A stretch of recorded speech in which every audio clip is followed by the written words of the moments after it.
Mesdames et messieurs, bonjour. On était réunis aujourd'hui à la demande du président de la République qui a fait une intervention remarquée, vous le savez, il y a quelques semaines, sur l'endométriose et qui m'a chargé de structurer un plan à l'échelle interministérielle de lutte et de prise en charge de cette maladie qui touche jusqu'à 10% des femmes.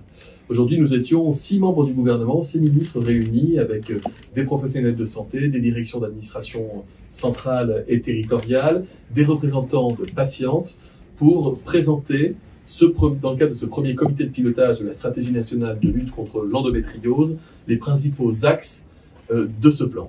D'abord, un rappel, l'endométriose, qu'est-ce que c'est? C'est une maladie qui provoque des douleurs chez un grand nombre de femmes. On estime que entre 1 et 2 millions de Françaises sont concernées par cette maladie qui intervient généralement pendant l'adolescence, mais peut également apparaître un peu plus tard au cours de la vie.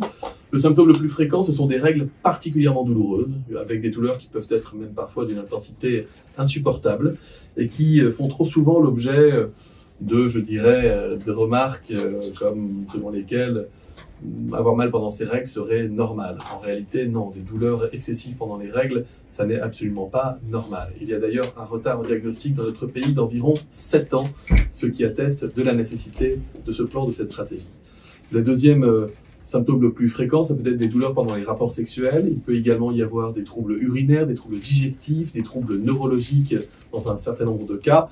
Enfin, c'est la première cause d'infertilité féminine dans notre pays. On estime qu'une femme qui souffre d'infertilité sur 2, eh bien, cette infertilité est liée directement à une endométriose. Cette stratégie nationale que nous avons annoncée tout à l'heure, elle va porter sur plusieurs axes. Le premier axe, c'est mieux connaître la maladie pour pouvoir mieux la combattre.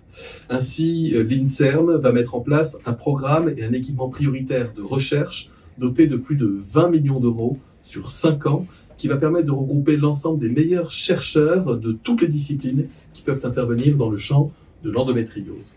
Deuxième annonce, la France va se doter de la plus grande base de données au monde en matière d'endométriose, en fusionnant plusieurs bases de données territoriales existantes, en les structurant. Au total, nous estimons que ce sont plus de 11 000 femmes qui vont pouvoir être suivies au jour le jour, en temps réel, pour pouvoir mieux comprendre l'évolution de cette maladie.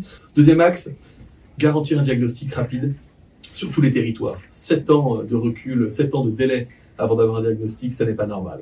Pour ça, il faut que chaque femme puisse, dans le territoire dans lequel elle réside, faire appel à des professionnels qualifiés pour l'accompagner. D'abord, ça ne mange pas de pain, nous allons mettre en ligne sur le site santé.fr la liste de l'ensemble des professionnels de santé qui sont qualifiés, compétents pour pouvoir diagnostiquer, suivre, traiter une endométriose. Ensuite, nous allons structurer, ça va coûter environ 5 millions d'euros par an, nous allons structurer des filières territoriales de prise en charge à l'échelle de chaque région. Dans chaque région, il y aura des filières vers lesquelles pourront être orientés par les médecins, par les infirmiers, des patientes susceptibles de souffrir d'endométriose. Troisième axe, communiquer, former, informer les professionnels, les patientes et l'ensemble de la société sur cette maladie.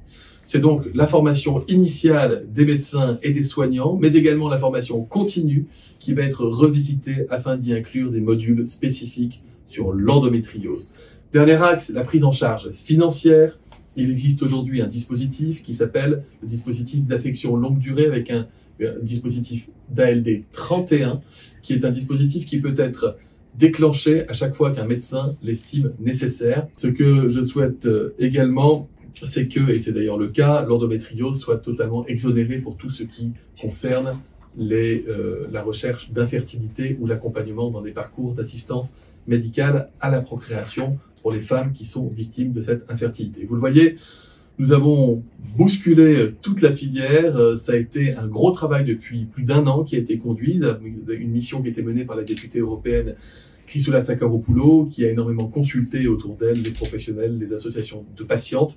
J'insiste sur ces associations parce que c'est un véritable exercice de démocratie sanitaire auquel nous sommes livrés collectivement. Et quand on parle d'une maladie comme celle-ci, ça prend tout son sens. Je vous remercie.